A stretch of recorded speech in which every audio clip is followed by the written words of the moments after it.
നമ്മൾ വേണ്ട സമയത്ത് അവർ ഇൻഡക്റ്റ് ചെയ്യുന്നു, നമ്മൾ ബിസിനസ്സിലേക്ക് കൊണ്ടുവരുന്നു. അത് കൊണ്ടുവരുമ്പോൾ വീണ്ടും ഒത്തിരി കഥകൾ നമുക്ക് എക്സ്പീരിയൻസ് ഉണ്ട്.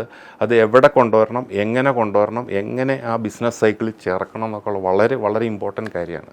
ഇപ്പോൾ 1-2 കേസിൽ എൻ്റെ മനസ്സിൽ കണ്ടത്, മക്കളുടെ ഇത് കഴിഞ്ഞ് വരുമ്പോൾ അവർക്ക് ആദ്യം പഠിത്തം കഴിഞ്ഞ് വരുമ്പോൾ ആദ്യം ബുക്ക് ചെയ്യണത് കാറാണ്. ക്യാബിൻ, സെക്രട്ടറി, എല്ലാ സെറ്റപ്പും അവർ നേരെ ക്യാബിനിലേക്ക് കയറ്റിയിരുത്തും. ആ ഒരു പ്രോസസ്സിൽ വിജയിക്കുമെന്ന് തോന്നണുണ്ടോ? ക്യാബിൻ ലാസ്റ്റ് ആയിരിക്കണം. അതുവരെ ഒരു സാധാരണ ഒരു എംപ്ലോയി അവിടെ എങ്ങനെ ജോയിൻ ചെയ്യുന്നു, ഒരു ഓഫീസർ, ഒരു മാനേജ്മെൻറ്റ് ട്രെയിനി, മുകളിലേക്ക് എത്താൻ കേപ്പബിൾ ആയിട്ടുള്ള ഒരു മാനേജ്മെൻറ്റ് ട്രെയിനി എങ്ങനെ ജോയിൻ ചെയ്യുന്നു, അങ്ങനെ വേണം അവിടെ ജോയിൻ ചെയ്യിക്കാനായിട്ട്. ഈ ഷുഡ് ആ ഒരു പ്രോസസ്സും പഠിച്ച് അവിടെ ഒരു ടെസ്റ്റോ എന്തെങ്കിലുമൊക്കെ നടത്തി അതായത് ഡിപ്പാർട്ട്മെൻറ്റ് ഹെഡ്സിൻ്റെ സർട്ടിഫിക്കറ്റോട് കൂടി ഒരു സൈക്കിളിൽ 1 ഇയറോ 1.5 ഇയറോ സൈക്കിളിൽ ദെൻ മാർക്കറ്റിൽ ഇടണം, സെയിൽസിൽ വിടണം. ഈ പ്രോസസ്സിൽ തന്നെ നമുക്ക് ടെസ്റ്റ് ചെയ്യാൻ പറ്റണം.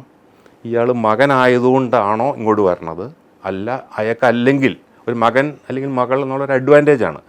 ഇതില്ലെങ്കിൽ പോലും അവർ എലിജിബിൾ ആണെന്നുള്ളത് പ്രൂവ് ചെയ്യണം.